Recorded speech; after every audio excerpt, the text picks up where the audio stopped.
Good morning mga kabisay, miga love shout out sa lahat. Panibagong araw, panibagong vlog at panibago na namang ginagawa mga kabisay. Ngayong umaga mga kabisay ay meron tayong ginawa na pagtatanim. At ang ating itinatanim mga kabisay ay yung talong. At sa ngayon ay nakatanim na, pero hindi pa natin nalalagyan ng cover kasi medyo makulimlim pa naman. Siguro maya maya lalagyan na natin ng cover. At katatanim ko lang nito mga kabisay, bali 50 puno itong tinanim ko ngayon. Hindi lang ako nakapag video kanina dahil may tugtog, so iwas copyright tayo. Pero ngayon ayan pa rin nagpapatugtog. At ayan medyo umaambo ng mga kabisay. So miga love shout out sa inyong lahat dyan. Samahan nyo ako ngayong araw na ito mga kabisay dahil tayo may mga gagawing pagtanim. At yung tinanim ko nung isang araw na okra, sa awa ng Diyos ayan tubo na. Yan mga kabisay, okra yan. Bali 60 puno itong mga kabisay papunta doon sa dulong iyon. Siya kung inilagay dyan sa tabi.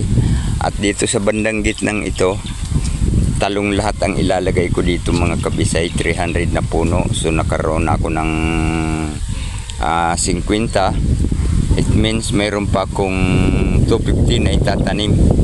Siguro utay-utay lang mga kabisay, hindi ko mabibigla dahil siyempre mamaya ay sobra ng init, baka ang inyong tay bisay hindi na muna gagawa dahil kanina medyo nakaramdam tayo ng pagkahilo.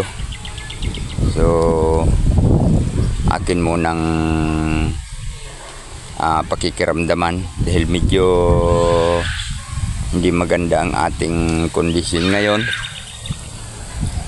So abang-abangan nyo na lang mga kabisay at meron tayong gagawing pagpe-prepare dito ng pagtatamnan. Pero utay-utay lang ito mga kabisay dahil gusto ko lang na mailipat na yung aking mga punlang talong. So ating tingnan mga kabisay yung aking punla na itatanim pa. At naandito yung ating punla mga kabisay na medyo malalaki na rin, kaya kailangan ng ilipat. Ayan, so nasa 250 pa yan or baka sumubra pa dahil hindi ko naman talaga binilang lahat kung ilang piraso yung nakalagay dyan. Basta yung nakalagay lang sa sachet 300 pieces, so nabawasan na natin ng 50. Ibig sabihin, meron pa tayong 250. At yan ang aking uutay-utay yung itanim ngayong sunod na araw na to. Itong magkakasunod na araw, siguro sa umaga dyan ako pupokus. So, samahan nyo ako mga kabisay at sana naman ay hindi umaraw ngayon. Dahil sasabayan ko na tong paambon-ambon na to. Dahil hindi pa naman tayo naiinitan. Alright.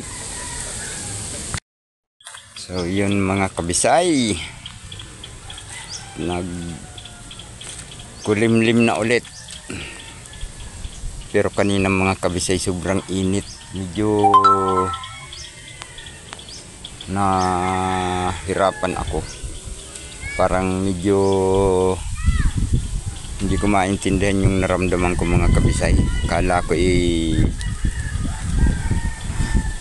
kukulaps na ako dahil medyo hindi ko ano yung paningin ko. Akala ko dahil lang sa pangungulimlim ng panahon kaya madilim yung aking paningin. Pero katagalan ay nahilo ako mga kabisay. So ayan, at nakapag-hukay pa naman tayo ng kaunti. Hanggang dyan lang sa may part na yan. Dahil kaninang alas 10 mga kabisay ay tumigil na ako. Dahil hindi ko kaya yung tema ng panahon na hindi siya gaanong mainit pero ang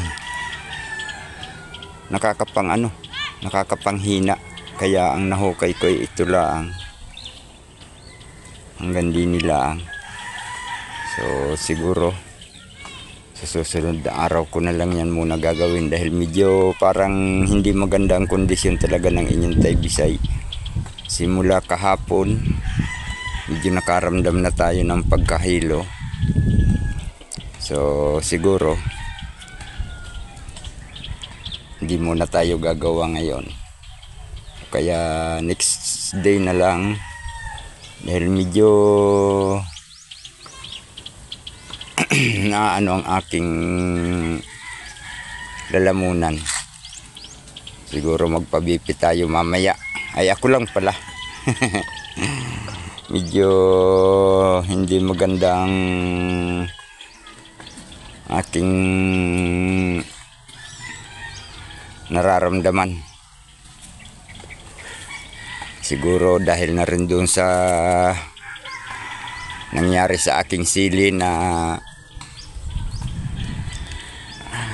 parang nahirapan akong makatulog mga kabisay sa totoo lang. Kaya sa stress ko ay napagdesisyon ko na lang nabunutin lahat. So yun lang mga kabisay. Mega love shout out sa inyong lahat. At sana ay nandiyan kayo at nakasuporta pa rin. At maraming salamat sa inyong suporta. Okay mga kabisay. Hanggang sa muli, kita-kita sa other vlog. Alright. Thanks God and God bless us. Bye-bye.